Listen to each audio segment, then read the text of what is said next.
Hé, toi, devant ta tablette ou ton cellulaire. Encore moi? Oui, oui, c'est à toi que je parle. Tu veux commencer la course à pied, mais tu sais pas comment t'y prendre. Tu as besoin de conseils.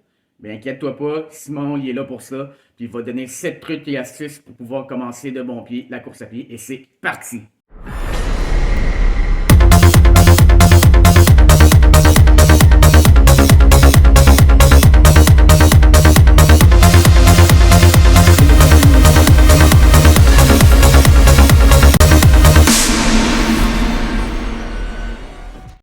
Et le conseil numéro un.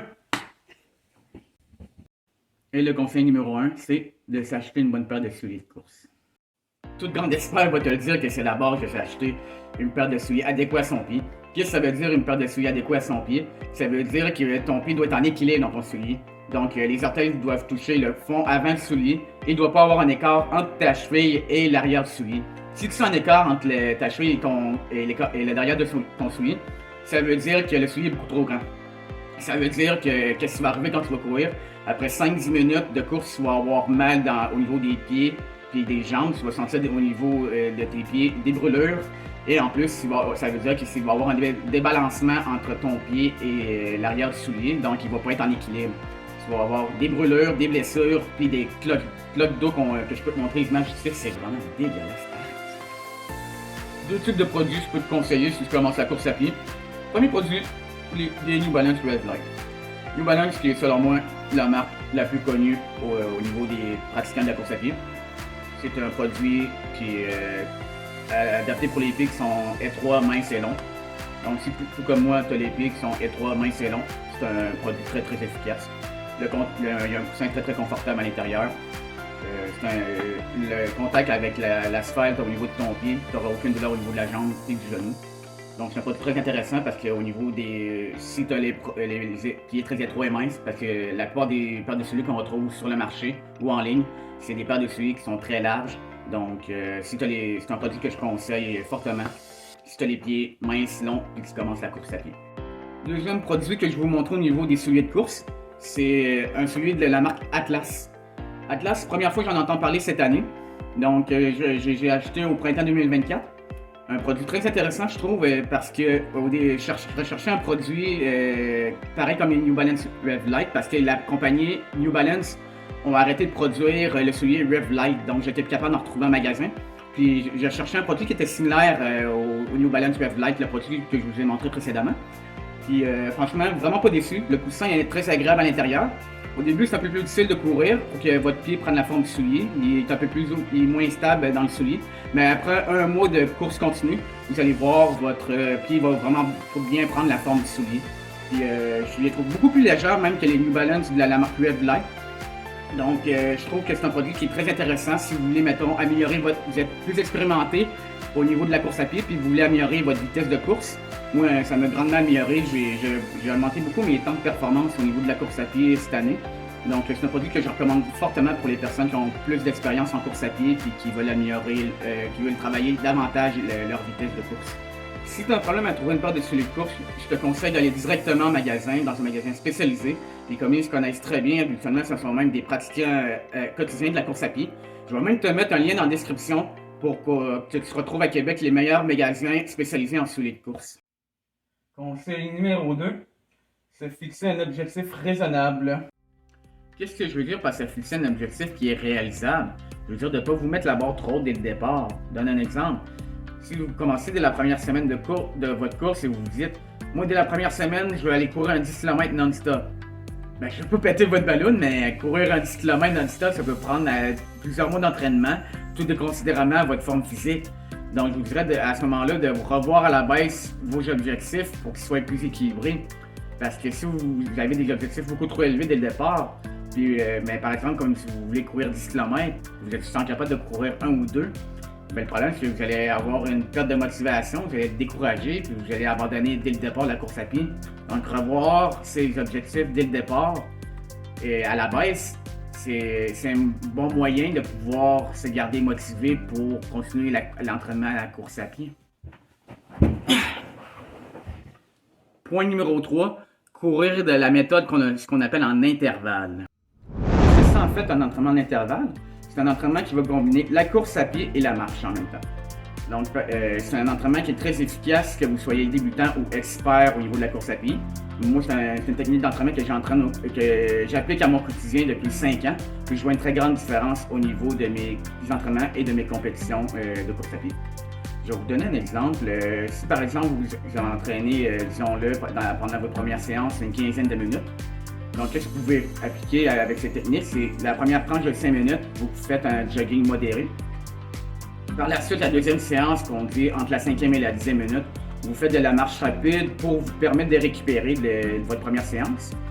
Et la troisième tranche d'entraînement, la dernière entre la 10e et la 15e minute, vous pouvez recommencer avec un 5 minutes de jogging modéré.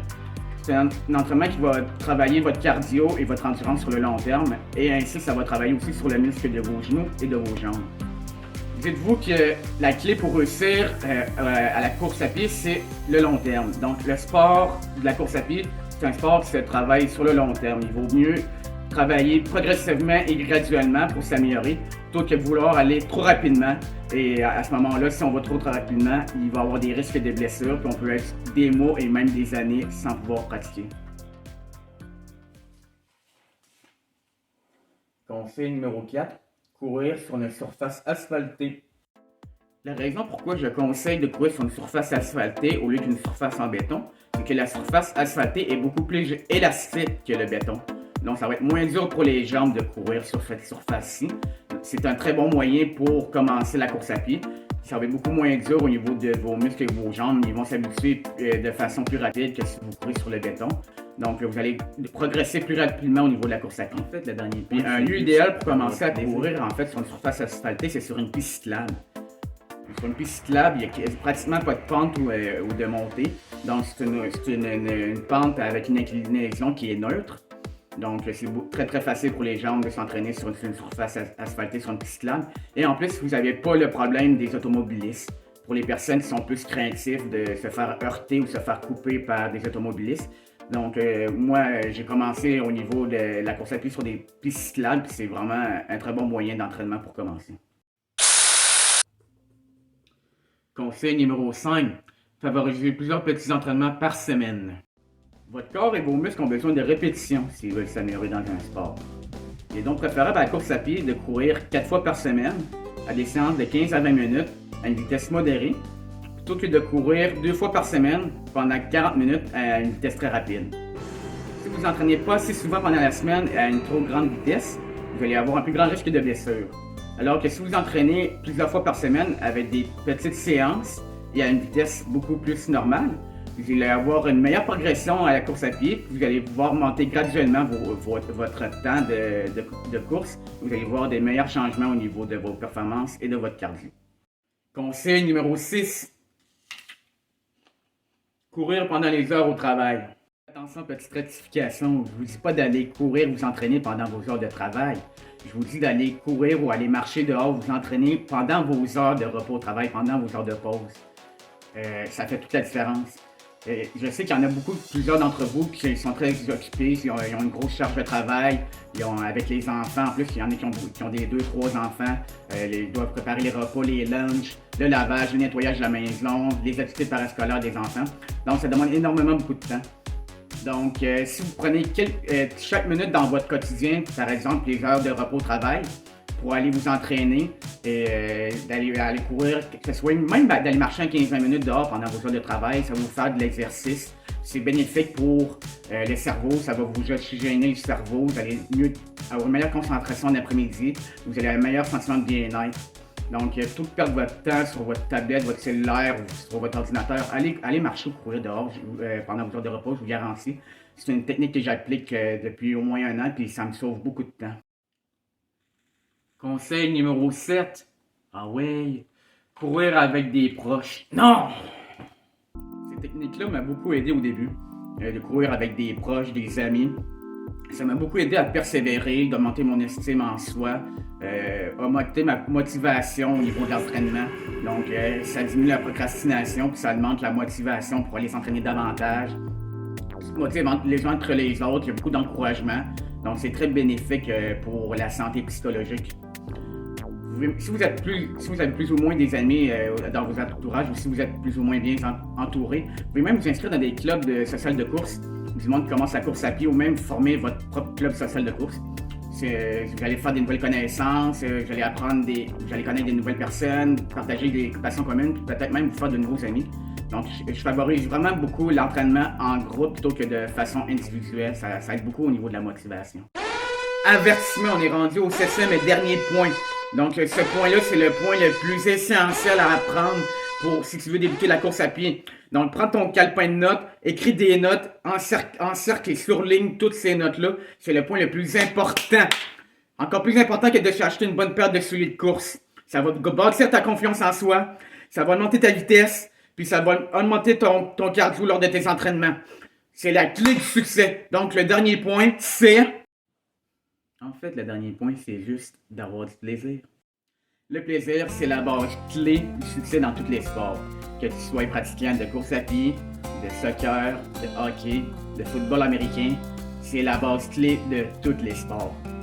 Le plaisir va t'apporter du bonheur, elle va t'apporter de la motivation, le plaisir va t'apporter de la confiance en soi, elle va t'apporter des nouvelles connaissances, des nouveaux amis, ça va t'apporter une meilleure condition physique et une meilleure progression au niveau de la pratique de ton sport. Le plaisir, c'est vraiment la clé de tout. C'est quelque chose que j'applique à tous les jours, à tout mon quotidien, 365 jours par année. Puis il n'y a aucune autre solution envisageable, c'est la clé du succès. Puis, il n'y a aucun inconvénient à s'accorder quelques journées de repos de temps en temps à certaines périodes de l'année. Mais mettons 2-3 journées de repos, voire une semaine de repos d'entraînement. C'est normal, on est humain, parfois notre corps est fatigué puis il a besoin de repos. Il a besoin de repos parce qu'on est surchargé au travail, on est en période d'examen, on est plus ou moins motivé à cause du changement de saison. C'est normal. Même moi, dans mon cas, il y a des périodes dans l'année, je suis moins motivé puis j'ai besoin de quelques journées de repos pour pouvoir reprogresser puis recommencer à m'entraîner puis m'améliorer davantage. Donc, négligez pas les périodes de repos. Si votre corps a besoin de repos, c'est parce qu'il le demande et c'est essentiel pour revenir en force. Et puis un petit dernier conseil personnel que je vais vous donner, que j'applique au moins quelques fois par mois, puis je dirais aux 7 à 10 jours, c'est de vous gâter, de vous faire plaisir, puis de manger des aliments que j'appelle cheat day. C'est quoi ça, des aliments cheat day? C'est des aliments qui sont gras, sucrés, salés, qui vous font plaisir, qui vous réconfortent, qui vous font du bien parce que vous avez travaillé fort. Donc, par exemple, ça peut être des hamburgers, ça peut être des frites, ça peut être de la poutine, ça peut être des hot dogs, des gâteaux, de la tarte, peu importe ce que vous voulez. C'est des aliments qui font du bien, qui vont vous permettre d'avoir un certain équilibre au niveau de votre vie quotidienne. Parce que si vous mangez juste des fruits et des légumes, puis des aliments faibles en calories, vous allez vous démotiver, puis à un moment donné, vous allez avoir une trop grosse rage, puis vous allez vouloir manger n'importe quoi, puis vous allez reprendre du poids, puis vous allez avoir de la misère au niveau de l'entraînement. Donc, il est important de se faire plaisir lorsqu'on travaille fort et qu'on fait de l'activité physique. C'est la fin de cette vidéo. J'espère que les conseils que je vous ai donnés vont vous aider à débuter dans votre processus d'entraînement. Si c'est le cas et que vous l'avez apprécié, laisse un j'aime, abonne-toi à la chaîne. On se retrouve la prochaine fois pour une autre vidéo où on va m'entraîner. Allez, à plus!